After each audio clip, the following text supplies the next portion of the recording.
the antichrist will come second, then the rapture will be third. First thing is the falling away. Ladies and gentlemen, if you want to know why all this rise of false pastors, false prophets, and fake believers everywhere, that's what is going on now.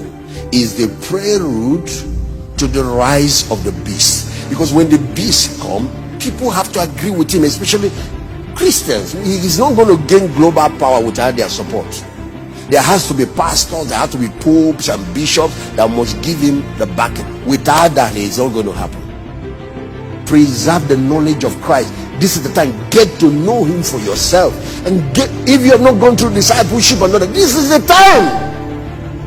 Days are coming, you'll be looking for church. You can't have this opportunity again. The way the church will exit is the way Israel exited Egypt. They were in Egypt when all the plagues, all those 10 plagues, even till the last one. But God protected them in the midst of it all. And after all of that, God removed his people out of Egypt and sent them to the promised land. That's how it's going to happen again. Now that we have the time, my friends, rise up now and begin to preach the gospel. Now we still have the time. Days are coming, you can't hold service. You can't. Now you can do crusades. Rise up and do it. Now you can plant church. Rise up and plant it. Now you can start a cell. Start doing it. Better make sure that your life counts. Now that it's still free, you still have the freedom. You must learn to practice God's presence. Those days are coming. We've been taking pastors for granted, church service for granted. Hey. You're going to have to be your own pastor. You're going to have to pastor your children. Let me talk to us today. Every one of you should go and study the Chinese church. What happened during the communist era? Christianity. There were about 800,000 Christians when the communist revolution. Chairman Mao led the communist revolution. And there were 10,000 missionaries. They were all sent out of China. All the pastors were arrested. Somebody like Watchman Nee stayed and died in prison. One of the most prominent Chinese preachers of that time. They sacked all the missionaries, arrested all the pastors, seized all the church buildings. Not a single church building was left. Stopped any form of broadcast on TV or on any form of technology. And then started hunting Bibles. He didn't want any Bible of any type in the whole of China. The Western missionaries from America, from Britain, all cried. They were praying for China. They said the church, because it's a young church, it will die. Who told you? Church does not die because of persecution. I said fire does not destroy gold, it only purifies it. When China finally opened up to the world again, after 30 years, you know what they found? That less than 1 million believers, 800,000, has grown to about 150 million.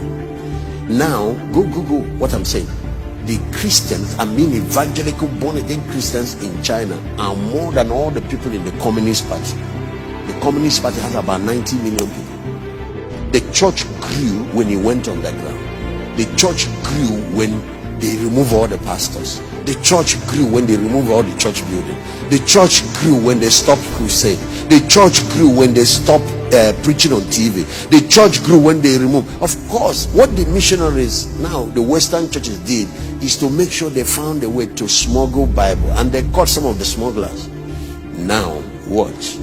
When communism fell, they found out that the church that was not up to 1 million, 800 and something, has grown to over 150 million. What happened? It was when believers discovered that we are all ministers, we are all priests. Every family becomes church, and that's when it includes. So if you're talking about great tribulation, the Chinese people have experienced it, the early church has experienced it, Christians are experiencing it in the Middle East. One of the fastest growing church now is happening in Iran.